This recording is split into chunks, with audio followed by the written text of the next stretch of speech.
आमल की एकादशी व्रत कथा। हिंदू पंचांग के अनुसार फागुन मास के शुक्ल पक्ष की एकादशी तिथि को अमाल की एकादशी के नाम से जाना जाता है। इस साल 20 मार्च को अमाल की एकादशी है। सभी एकादशियों में अमाल की एकादशी को सर्वोत्तम स्थान पर रखा गया है। अमाल की एकादशी को कुछ लोग आंवला एकादशी या आंवली ग्यारस भी कहते हैं। इसे रंग भरी एकादशी के नाम से भी जाना जाता है। इस दिन व्रत रखा जाता है और जगत के पालनहार श्री हरि विष्णु के साथ आंवले के पेड़ की पूजा की जाती है। कहा जाता है कि आंवले का पेड़ भगवान विष्णु को अत्यंत प्रिय है। इस दिन पूजा के दौरान अमाल की एकादशी की व्रत कथा पढ़ने का भी विधान है। इससे भगवान विष्णु शीघ्र प्रसन्न होते हैं। तो चलिए जानते हैं एकादशी की व्रत कथा के बारे में। पौराणिक मान्यता के अनुसार वैदिश नाम का एक नगर था।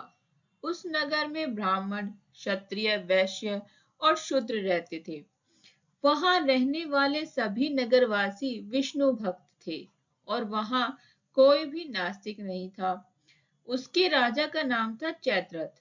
राजा चैत्रथ विद्वान थे और वह बहुत धार्मिक थे। उनके नगर में कोई भी व्यक्ति दरिद्र नहीं था।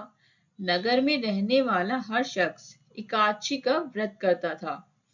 एक बार फागुन महीने में अमाल की एकादशी आई। सभी नगरवासी और राजा ने यह व्रत किया और मंदिर जाकर आंवले की पूजा की और वहीं पर रात्रि जागरण किया।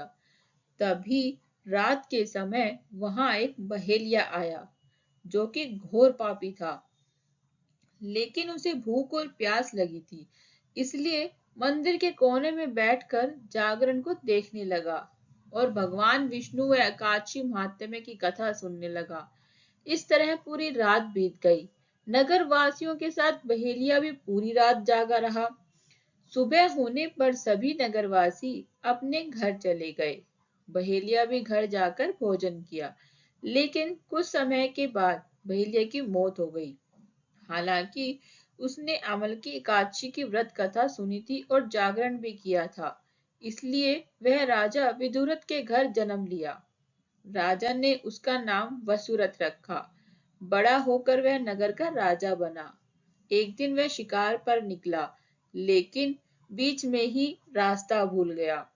रास्ता भूल जाने के कारण वह एक पेड़ के नीचे सो गया। थोड़ी देर बाद वहीं मलेच्छ आ गए और राजा को अकेला देखकर उसे मारने की योजना बनाने लगे। उन्होंने कहा कि इसी राजा के कारण उन्हें देश निकाला दिया था, इसलिए इसे हमें मार देना चाहिए। इस बात से अनजान राजा सोता रहा। मलेच्छों ने राजा पर हथियार फेंकना शुरू कर दिया, लेकिन उनके शस्त्र राजा पर फूल बनकर गिरने लगे। कुछ देर के बाद सभी मलेच्छ जमीन पर मृत पड़े थे। वहीं जब राजा की नींद खुली तो उन्होंने देखा कि कुछ लोग जमीन पर मृत पड़े हैं। राजा समझ गया कि वह सभी उसे मारने के लिए आए थे, लेकिन किसी ने उन्हें ही मौत की नींद सुला दिया। यह देखकर राजा ने कहा कि जंगल में ऐसा कौन है जिसने उसकी जान बचाई है। तभी आकाशवाणी हुई, हे राजन, भगवान विष्णु ने तुम्हारी जान बचाई है। तुमने पिछले जन्म में अमाल की एकादशी व्रत कथा सुनी थी और यह उसी का फल है कि आज तुम शत्रुओं से घिरे होने के बावजूद जीवित हो। राजा अपने नगर लौटा और सुखी पूर्वक राज करने लगा और धार्मिक कार्यों में लग गया। राधे राधे।